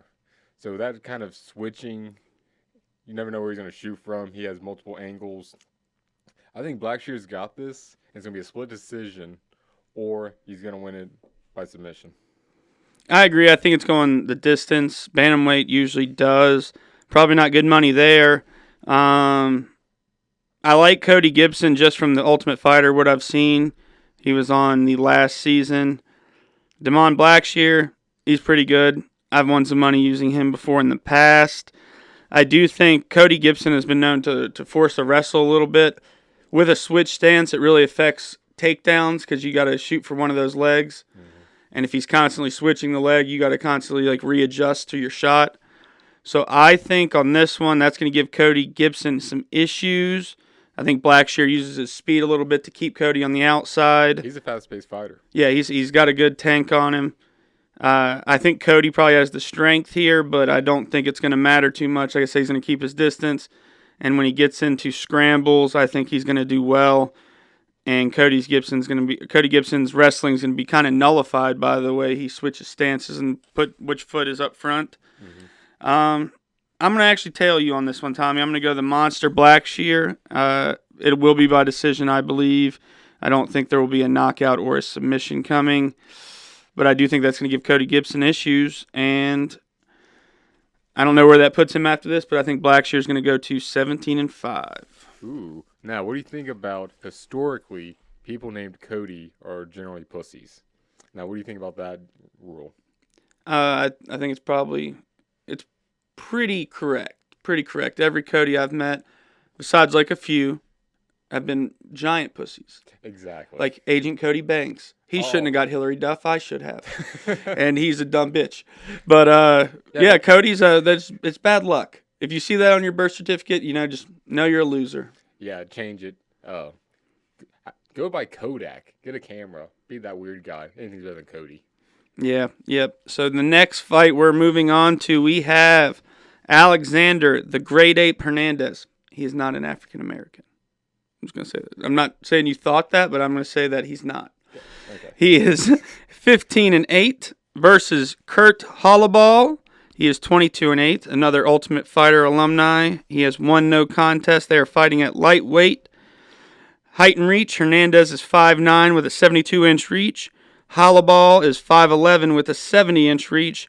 Both fight out of orthodox. What are you seeing on this one, Bones? I'm a big Hanna-Barbera fan, the old school cartoons, and one of the best ones, the toughest son of a bitch. If you saw the Wacky Races, he was a fucking monster in that too. The original monster, Grape Ape. I think the Great Ape has it on this one for that same exact reason. I thought you were going to say Hung Kung Fooey. The number one super guy? Yeah. It was a dog that knew karate. Yeah. He could also bite you. Oh, that guy was fucking tough. You don't want to mess with Hung Kung Fooey. He's faster than the human eye. But yeah, I can see where you're going with this one. Hernandez, I believe, is the younger of the two. His record isn't that. He doesn't have a good win-loss percentage as good as Hollaball. I think Hollaball forces the wrestling a little bit on this one. I think Hernandez is going to try to use his cardio to stay on the outside a little bit, keep him moving, so Hollaball can't pin him against the cage and get a takedown. I do think Hollaball gets him took down and wins this on either a submission or control time. So points there. Also, anything that we say is going to a decision is a complete fucking crapshoot. Right. There was a decision this last week on the pay-per-view where one judge had it 30-27 for one guy, and the other ones had it 30-27 for the other guy. I don't know how you see two different fighters winning all 3 rounds. Exactly. Another reason we need to get rid of these fucking refs is get robots. At this point, it just needs to be a fucking computer judge. Like, it judges how many strikes were happening, Maybe even has like an AI thing that reads the camera and shows how fucked up they are after each round. Yeah. But it makes no fucking sense. The commentators on UFC bitch about it. Mm-hmm. I don't know why we just all bitch about it and fucking deal with it. Because it costs people money. It's cost me money. It's just like the fucking human ref thing. Like, humans are biased. They can cheat, just like the umps in baseball. Oh, yeah. So I think it's a dated thing we need to get rid of. I think we should probably just go to AI judges or something like that. I know that people will complain about stalling and shit like that because AI probably won't give you points for stalling a fight, like pinning someone against the cage and wasting time. But I feel like they could. Like, I think you could program it very easily to as soon as it puts sensors in like the cage. As soon as that cage starts or it feels contact, they start losing points or something. There's different ways you could get creative with it. Honestly, it might change the sport a little bit. It might make it more interesting. Put a little strategy into it. And Tommy continues with the calling of the robots to every fight or to every sport. At this fucking point, I'd take the robot maid from the Jetsons over fucking these refs. They're bad. What's that robot dog that, was it Birdman? Harvey Birdman? No. Oh. The Falcon from the Scooby-Doo Hanna-Barbera universe. Yeah, they're like the robot dog. That would be a cool judge. Just have it sitting fucking ringside. It barks occasionally, but it's also judging the fight. That'd be something. Okay, Dana, get on it. All right, for our third fight of the main card, we have Seung-Woo, the Stinger Choi. He is 11-7 versus Kevin El Chino Vallejos. He is 14-1. I will say, out of El Chino Vallejos, you wouldn't guess that's a Kevin. I wouldn't guess that. They are fighting out of the featherweight division. Height and reach. Choi is 6 foot, 74-inch reach. Vallejo is 5'7" with a 68-inch reach. Choi fights out of orthodox. Vallejo fights out of switch. What are you seeing on this one? I think Troy's got it, and I'm going to predict round 3 TKO. Troy is taller and faster, and with that 6 extra fucking inches, I think he's going to keep him at a distance. And we all know the Asians, when they put up a great wall and keep people out, they're hard to beat. It's just tough. I'm going to go with Kevin El Chino Vallejos on this one. What I think is he's going to have to just protect himself away from kicks, which I think that's where Troy's reach is in his legs, not his arms. Vallejo is a really good boxer, so I think he's going to have the hands on him, the advantage there. As long as he can make sure he doesn't get struck by any kicks that he doesn't need to and works the outside, keeps his distance with his jab, I don't think either of them is going to push the ground too much. No. I think it's going to be a pretty good stand-up fight. I think if Kevin wins, I think it's going to go by decision. I don't think he's going to knock the guy out because I think Seung-Woo is Korean, and they usually have a good chin on him. So I'm going to go with Kevin by decision. Do we know if it's North or South Korean? I don't think they specify. Actually, they probably do because they're like big differences. Yeah, I think one's taller, by like an inch. Yeah. Because they eat more. The North Koreans don't eat fucking food. They're all starving. The other one has like McDonald's. Yeah. I bet they are under fucking fed. All right, moving on to our next one. We have Chitty Bang Bang Jokuani versus I don't know how to say that. Eliza Zaleski Capoeira dos Santos. As you can see, I picked up halfway through there. They are fighting out of the welterweight class. Jokuani is 6'3" with an 80-inch reach. Dos Santos, 5'11" with a 73-inch reach. Both are fighting out of orthodox. This one, and you know me, I love a good pun. And Chitty Bang Bang is hysterical. Like Chitty Chitty Bang Bang movie. It's a good book. It's a good book, yeah. Good Disney film as well. I like him. Chitty is a little bit bigger with a more range. He's got 7 inches on him versus, hell, we were just talking about 6 inches. If I could get an extra inch on anything on me, I would take it in a heartbeat. I'd murder a family of 4 for 2 extra inches in height and reach. But we're not talking about that. We're talking about this fight. Dos Santos is dangerous. But he's been in a lot of fights, and he's taking a lot of fucking damage. A lot of that stuff's going to be lingering. I think Chitty takes it in a KO or TKO in the first or second round. Ooh. Yeah. So you're not even making it to the final round. Nope. Welterweight, definitely, you think it's probably going to be a finish here unless they gas themselves and they both kind of just wrestle and exist until the final buzzer. I'm kind of leaning with you on the 7-inch reach here. Capoeira is dance fighting. So Right. Joe Santos is probably going to try to land some like spinning kicks and things like that. But I think with an 80-inch reach, you can work leg kicks, keep your distance. Dos Santos won't be able to be in the same range that Chitty can hit from. And if he steps in too quickly, he can extend through shots and get the knockout. I'm going to also go with Chitty Bang Bang here. Under 2.5 rounds. See, I like it. I think that's solid. I think that's a safe, easy bet. Under 2.5 rounds. All right, and we come to our main event. Marvin, the Italian Dream Vittori versus Roman Dolidze, an Italian versus his Georgian. This is a second fight between the two. This is in the middleweight division. Vittori is 6'7" with a 74-inch reach. Dolidze is 6'2" with a 76-inch reach. Vittori southpaw. Dolidze orthodox. Tommy, is this going to be a Gucci night for Mr. Marvin Vittori? Mamma mia. I think it is. I think Vittori is going to get it, and he's going to get it in decision. I think it's going to go all the way. We are big fans of Luigi. We're not big fans of insurance fraud. But no, I think Vittori's got it. He's very durable and has never been finished. While Duraz, he's a very strong fighter, and he relies on that finishing stuff. I just don't think he's going to have it in him to finish it. And so the Italian's going to take him down the gondola all night and just kind of gently row his little boat and sing us a nice little song while he munches on a spicy meatball. I think the southpaw for Vittori is going to give Dolidze problems because Vittori's a wrestler. I think that stance is going to be something that Dolidze is not ready for because he's going to be reaching at him at a different angle than, like another orthodox fighter. I know they train it in camp, but Vittori's a lot better of a wrestler than most people you can get into a camp. Plus, he offers some striking and stuff to mix it up to where hopefully he gets him stepping and stuff before and is able to snag some takedowns. I do think it's going to be a boring fight. I do think if Vittori wins, it's not going to be by anything but a decision because I think it's going to be a wrestling match on his end. So, yeah, I'm going to go decision. Marvin Vittori, they're going to go 5 on that one. Full 5. Ooh, I like it. Solid.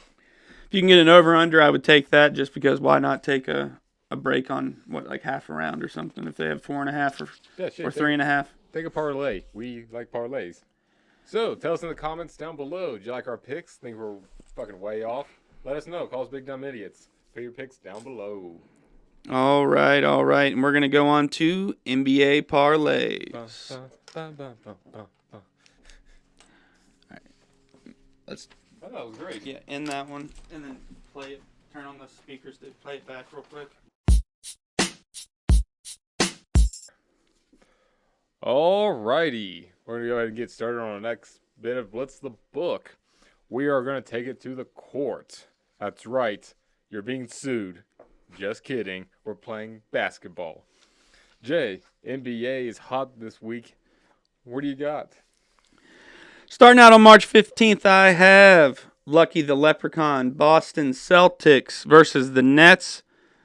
Of course, a money line bet's not going to make you any money on this because the Nets are ass. They won't be cutting down any nets for championships. I'm going to take Boston to cover. Lucky's going to get his pot of gold. Then I'm going on March 15th to the Knicks Golden State. Again, with the St. Patty's Day theme here. I'm going to go gold. Ooh. Golden State money line. They've been on fire since Jimmy Butler's joined their team. I think you're going to get some plus money here. You might even get a slight dog out of Golden State at home. March 16th, I got Thunder versus Bucks. I'm going to go Thunder cover. Bucks are at home in that one. And like I said, we're going to kind of play it in the St. Patty's Day theme here. The pot of gold pick I have for the weekend will be the Thunder covering against the Bucks at home. Nice. And the pint of piss, Heat versus Grizzlies, because that game is unpredictable. You don't know what Heat you're going to get. You don't know what Grizzlies you're going to get. I wouldn't trust the betting lines because, like I said, you just don't know who that fucking team's going to be. It's like Halloween for them. They don't know what mask they're putting on. Are they going to put the good mask on? Or are they going to look like shit? You don't know, so I'm going to go with that as my pint of piss. Damn, someone's excited. And you have every right to be, except, Jay, I hate to tell you this, but I just got word from our masterminds at the back studio that you can predict the Heat Grizzlies game because I have done it. That's right. We're going to take the Grizzlies on this one. The Grizzlies have a stronger record, home court advantage. And you're right, the Heat like to not show up to games. This is going to be the one they don't show up on. And I can't tell you anything else besides I saw it in a dream after taking some ayahuasca with Aaron Rodgers. But I just think Tyler Hero is doing well. He has an average of 24 points a game. Jaren Jackson Jr., he averages 23, 22.9. Rebound fucking up here. 5.5 is 6 inches. So, I just think they have the better key players here. The Grizzlies are fighting to hold on to that second spot in the Western Conference. And they need this win. I really think so. So, I have predicted it. You have heard it here. You can take the Grizzlies on that one. But, also on that, March 15th, we got the Thunder versus the Pistons. And this is the Heat losing is my pot of gold. This is my pot of piss because even though I'm taking Oklahoma City to Thunder to win because the Pistons aren't playing very well, Detroit, the Pistons have failed Detroit more than the automotive industry, and it's just sad. I was going to say, I feel like the Lions are good now, so you can't say it as a whole, but I feel like the Detroit Pistons completely sum up what that city is. A piece of shit. Yeah. So I feel like it's like the perfect mascot for the city is the Detroit Pistons because they both suck at everything, including basketball. Absolutely. So this is my pot of piss, while the other one's my pot of gold, and that's only because the Pistons, like a regular Piston, goes up and down, goes up and down. They can be unpredictable. And this is one of the ones where the Thunder are going to, like, okay, it's the Pistons. Like, we think they're going to not show the fuck up. Someone's going to be sitting the bench. Someone got high or drunk the night before, and they're just, like, not feeling it. And the Pistons are going to put on their A fucking game, then pat themselves on the back that they won a game. Look at us, we're good. I mean, it's up and down. Lakers lost to the Nets the other day. Exactly. Like, it is what it is. NBA is heating up, though. We're getting closer to playoffs. You're going to see less people sitting out minutes unless they have clinched their spot in the playoffs and it's not moving. And then you may see some, but usually those teams lose early because their stars have been out weeks. Yeah. Sitting out, and they're just not ready to play. So there's going to be some good bets coming up here through the NBA until the postseason. But March is for college basketball, and I think NBA knows that. So we're going to get to our college basketball picks next. Yes. Stay tuned.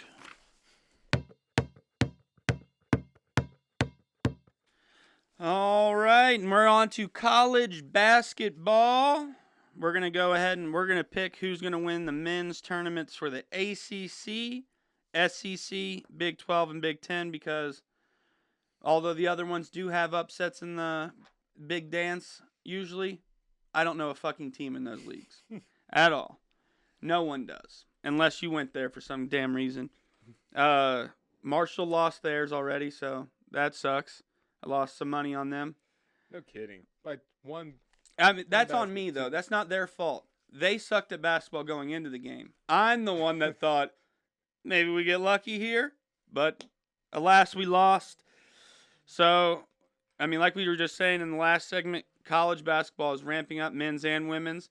This is tournament week going into the big dance next week starting. The first four starts on March 19th, which is Tuesday.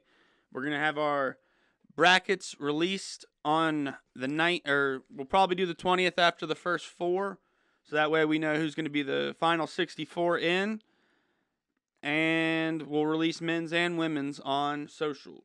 Yes. and then we'll touch on it on the next episode, which will be the next Saturday. No, I haven't been following the women's very much. Is that Caitlin Clark lady still playing? Caitlin Clark's a pro now. Oh, okay, good. Good for her. But that may be why no one's watching. That makes sense. Is Angel Reese still there? She must be, because I just got her McDonald's meal the other day, and it was awful. You're paying like $20 for a bacon quarter pounder, which I don't like the quarter pounders. It's something about the meat. Yeah. So we are going with, start out, who do you have winning the Big Ten tourney, Tommy? Big Ten. Ooh. This one, I've got Michigan State. Number 1 seed. Yeah, this one's a no-brainer. They've looked good all year. They've played excellent offense, defense. I just don't see anyone competing really with them. I think it's going to be a relatively easy tournament for them. Izzo's a good coach. He was on PMT the other day. He does sound like he has, like, RFK level bronchitis. It was terrible. He was like,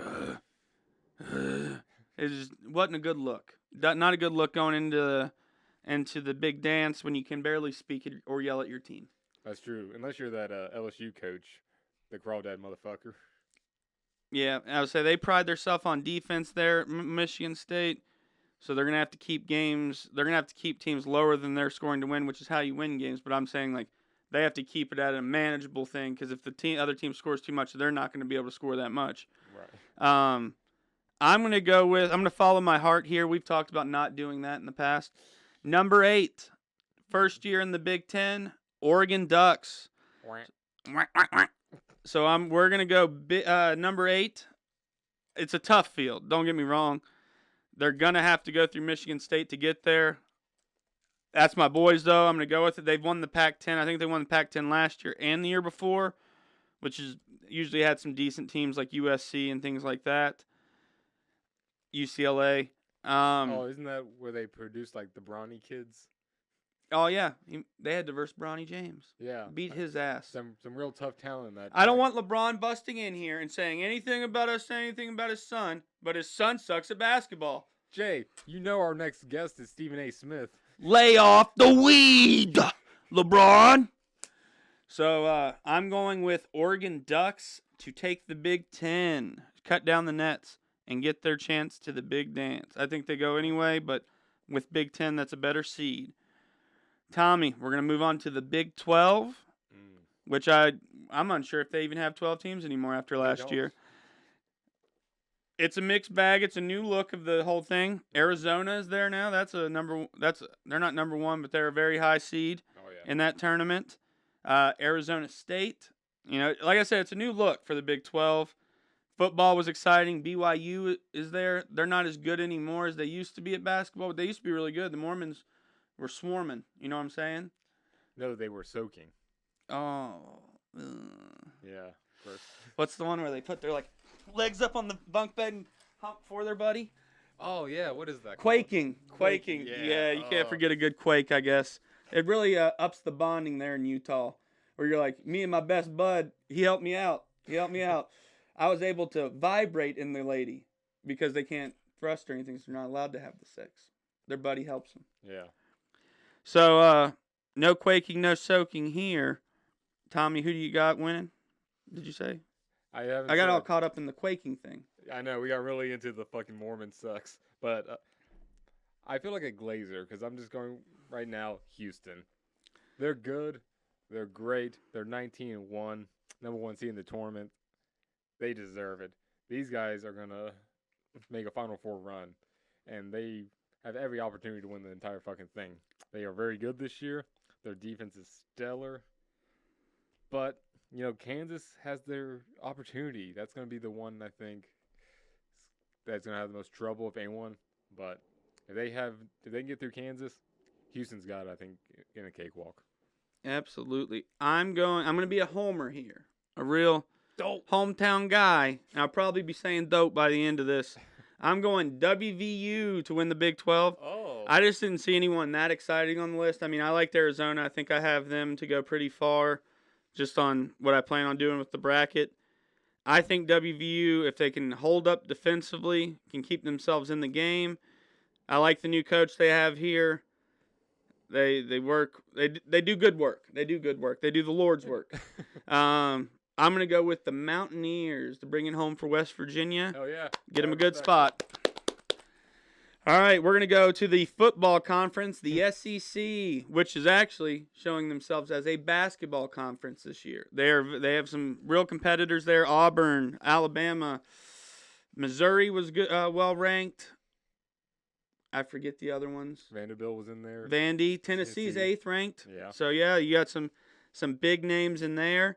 Tommy, who do you have taking it home? Man, I think the SEC saw that Ohio State was going to win the thing, and they're like, we're just going to give up on football. We're going to be good at basketball. I got Auburn. I got the fucking War Eagles, which tell them that the Auburn Tigers have 2 fucking mascots, the War Eagles and Tigers. Pick one. Pick a lane and stick with it. It's not hard. You don't need 7 fucking mascots for one team. You don't. Absolutely not. But no, Auburn's looked really good this year. For the first time ever, you can actually reliably bet on them. Except when I bet on them. I know Alabama's keeping them on their toes. And that little rivalry, I think, has actually pushed them to the best of their game. One also, we forgot, Florida's been doing well. They have, actually, the Gators. So, yeah, look for SEC winner to also be in the top, in the Final Four. But I think Auburn's got it. They've played dominantly all year. And I think this is kind of the icing on the cake for a great season of theirs. Absolutely. If you like betting on exciting basketball, I would give this tournament a watch. As they, like we said, they have some stars in there. It's going to be a really good competitive tournament. I, too, am going Auburn, as I have a future bet on them. Back to the futures. I have Auburn winning it all, so why would I not have them winning their conference tournament if I had the faith that they're going to win the big thing? That makes sense. So we're going to both go Auburn here. Tommy, I'm going to bet here. Let's just both say on 3 who we think is going to win the ACC. I think we're the same here. Okay. 1, 2, 3. Duke. There it is. Yeah. That's game point right there. Cooper Flagg and his mom are going to go nuts on everybody. They swept UNC this year, which is their biggest opponent. Oh, yeah. They're going to win this one. It's over and done. If you pick anyone else, you're going to fucking lose money. Just go ahead and just throw your money in the fucking creek because Duke has got this one. And Duke is actually my future bet because I've got them winning the whole thing. Yeah, they're going to be a good team, and they're definitely going to have a late run, if not win it all. I'm with you on that. They're a solid team. And like we said, Tuesday, be on the lookout for our brackets on socials. They will be up that day for women's and men's. Get yourself in bracket challenges. ESPN has a good one. Yahoo has a good one. They are fun. Have your friends put $5 to buy into it. You can even have like a pot to win some money. It's just a fun-ass time. You don't want to miss out on March Madness. It's an exciting time. Now, Jay, a little birdie told me that we have our own bracket challenge, and one of us will be facing a punishment for having the worst bracket. Indeed. We are going to have a bracket challenge for the people that participate in the Parlay or Die universe, which is our group chat, where this whole thing started. The loser, what was the punishment again, Tom? That's still to be decided. We're still working that out. We need something that's equally harmful, humiliating, but also podcast friendly. Possibly scarring. I want to have a mark on them forever. That's true. Maybe like a special March Madness Parlay or Die tattoo. Ooh. Think about this. Half of a pinky. You can put it on a necklace, carry it around. I'm just saying, maybe the winner gets the pinky of the worst one. I would love to do that. We may do that. Yeah, we might have to. That would be. We're gonna put a pin in that one. We're gonna go on to NHL picks. That'll be next. You're as cold as ice. You're willing to sacrifice our love. That's right, everyone. I hope you're staying frosty because it's about to get chilly. We're going to take it now to our NHL picks on the ice. Jay, what's looking cool to you? Well, I'm going to throw this out there. It is a little factoid about the team I'm about to pick here, my favorite team. Bunch of jerks down there in Raleigh. The Hurricanes have sold out 100 games in a row. Damn. At Lenovo. See, look at me. I'm learning. Canada gets Trudeau out of office. I learned to say Lenovo. Everyone's changing. All right. I'm going. Hurricanes aren't at home for this one, but I was just saying that because they're on fire. It's our year. We're bringing home the cup. Mm-hmm. Hurricanes versus Flyers at Philly. going Hurricanes. Money line, probably going to be in the minus 200 range. I think it's going to be easy money. Put it in this parlay. Capitals versus San Jose at San Jose. Caps cover minus 1.5. Going to be money. Nice. San Jose sucks. I would honestly think about going minus 2.5. Ooh. I think they win by 3 points, especially with Ovi hunting this the highest goal scorer in NHL history. He's 9 away. If he gets a hattie on San Jose, he only has 6 left. Oh, yeah, I can see him definitely doing that. So I think they're going to pepper him. I think San Jose maybe scores 2 points in this game. Capitals could score up to 7. So I'm going Caps in this one. Their new unis are sick. It has the dogwoods on it. They're fire. March 16th, I'm going Dallas Stars versus Colorado Avalanche. Stars money line. Stars are looking like they're going to make a late run in this playoff whenever it starts. May even find themselves in the championship for their conference. Panthers Islanders, I'm going Panthers minus 1.5. They just got Brad Marchand, which is, I don't know what Boston was thinking. They were just thinking, like, we don't want to fucking win anymore. Winning is terrible.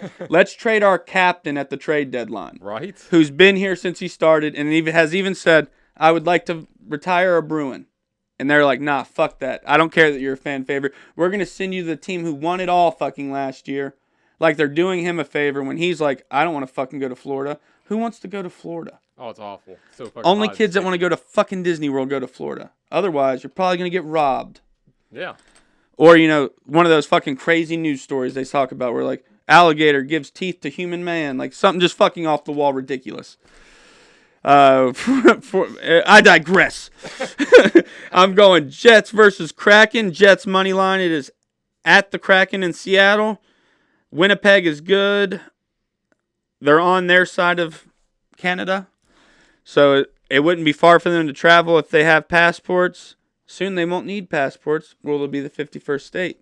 True. So that'll be nice for them to be able to travel to 90% of the NHL games without having to cross into another country. For my pot of gold lock here, I have Panthers cover against the Islanders on the 16th. For my pot of piss, I'm going Ducks versus Blues because they both fucking are up and down. Sometimes you get the Ducks beating like the Kings or Edmonton or someone that's decent, and then sometimes they just can't win for like 5 games. Mm-hmm. I feel like St. Louis is the same, but like this much better, and I wouldn't bet on a team being this much better when they're both so bad. So I'm going to go with, as my pot of piss, Ducks versus Blues. I like it. Nice. Over on my side, I just gotta say, definitely take the Canes to win games. I mean, they're gonna win more than they're gonna lose. You're gonna make money if you do that. I will say, we'll talk one criticism because we're in the NHL portion of our show. We will. I have a problem with what the Canes did with these trades recently. Oh. Yeah. We traded away Marty Nakis, who was our number 1 scorer, for Mikko Rantanen. As soon as we get Mikko Rantanen, he lets us know he has no intention of re-signing it with us next year. So they trade him again to another team where we get absolutely dick. I don't get it. I miss Marty. Even Marty was like, in a post-press conference after, was like, how do you not ask him if he's going to re-sign before you trade away a player? Right. Like, how was that conversation not had of like, do you plan on re-signing with us or we're not doing this? So we had Mikko for like all of like 7 games, got rid of one of our better scorers, and now we have nothing to show for it. I don't think it's going to cost us the cup because I think we're going to win it all, but let's do better. Yeah. Let's do better at keeping our homers at home. So that I'm not happy with. Sorry for interrupting there, Bones. No, that's a valid fucking criticism. Sometimes these managements, I know North Carolina is bad about that in general. If you look at the Panthers management, you would have thought it was ran by fucking Madden or the Doge fucking bros. They're just firing, trading people really fucking nilly with no rhyme or reason. But if you want something good, we've got the Knights versus the Sabres, March 15th. Take the Knights. This one is my pot of gold. The Knights are superiorly better. I mean, they are just absolutely so much better than the Sabres. The Sabres are struggling to stay fucking afloat. They honestly just need to sell the team and get the fuck out. We have too many New York teams anyway. But the The Vegas is 38, 19, and 6 against the Sabres 25, 32, and 6. That the whole season has been abysmal. And then you look at stuff like the goaltending. Vegas's goalie is saving like 20% more goals shots on him than Sabres. So when you're taking this game, I think the lock is for Vegas to cover. Take them. My prediction for a score, probably 4-1. I think they're going to put up some numbers on them. I think there's going to be a fucking practice round for them. Then, moving on, we got the Devils versus the Penguins.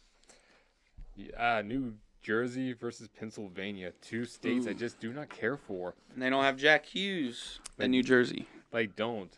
So, my pot of piss, because you can never fucking rely on it, is taking the under on this game. The Devils are better than the Penguins. They're going to win the game. And they usually win this game. In the several matchups they've had, the Devils have the Penguins' numbers. They beat them like it's going out of style. But the last game, they slept up, let some goals in. And every now and again, the Devils, they put up points, and then they just like to park the bus and sit comfortably. They're just not outstanding fucking athletes. They're fine with mediocrity. And that's the pot of piss. If it's one of those nights they're like, we're fine just winning by 3 goals. We don't need to hit an over. In the second period, you had plenty of time. So, I could see that going the opposite way with Jack Hughes being out. New Jersey relies heavily on him to be their young goal scorer, and he is out for the season. Yeah. He is done. I think it was torn ACL, and that's going to be rough. So that's a solid year out. Yeah, so I'm taking the under on this game, and I think if you're feeling ballsy, take the Devils. So with that ACL injury, Tommy, do you think Jack Hughes is never going to recover? I mean, as a Canes fan, I've been waiting for Svechnikov to cover for over 365 days now. Yeah. He was an electric factory before he got injured on his ACL the year before. Top goal scorer one of the top goal scorers in the league. And now he's not even the third best goal scorer on our team. It hurts my heart. Where'd you go, Andrei Svechnikov? He'll never be the same. Svechy, come back. But Seabass is going to lead us to the promised land. Aho! He's going to lead us. Yahoo, yahoo, yahoo. All righty. And we're going to end right there, actually, because we hit it all. All right. That was our episode. I hope after this you feel lucky on your bets going into this weekend. Bidding you all the luck in the world. May you win a pot of gold. Follow the rainbow. But not... I don't know what I was going to say there. We probably shouldn't. Things are tough right now with the DEI. We're not sure where you should be following the rainbow. But if there's Lucky Charms at the end of it, I think you're solid. Maybe they're Skittles. Ooh, taste the rainbow. Yeah, taste the rainbow. That's not bad. But yeah, enjoy yourself an Irish car bomb, which I hear you can't even say that anymore. I hear that's offensive because of, the IRAs and them blowing up. Now they're actually doing car bombs. Yeah. Has nothing to do with Guinness. I know, it's wild. So yeah, that's the episode, guys. Like I said, I hope you feel lucky. May you share a pint with the boys this weekend. Wear your green, because I know me personally, if I get pinched, someone's catching some fucking nuts. I'm a grown-ass man. No one should be pinching me. But if a girl pinches you, do not hit her. Xavier Worthy. It choked the bitch out. All right, guys. Like and subscribe. We will be back next Saturday, which is the 22nd. We will be back. Look for our brackets to go up on all socials on March 19th, possibly March 20th, depending on when those the first 4 games end. We'll be on ESPN Bracket Challenge. Follow us on social media for a chance to join our league and compete against us. You may even have an opportunity to be part of the challenge and the punishment. Ooh, wouldn't that be exciting? We're thinking about chopping off Marky Mark's finger. Yeah, I mean, it would make a nice necklace. That's all I'm saying. That's all I'll say about it. Dipped in bronze. That's all I'll say about it. But thank you for tuning in. Parlay or die, you are 1 leg away from legendary. Thank you.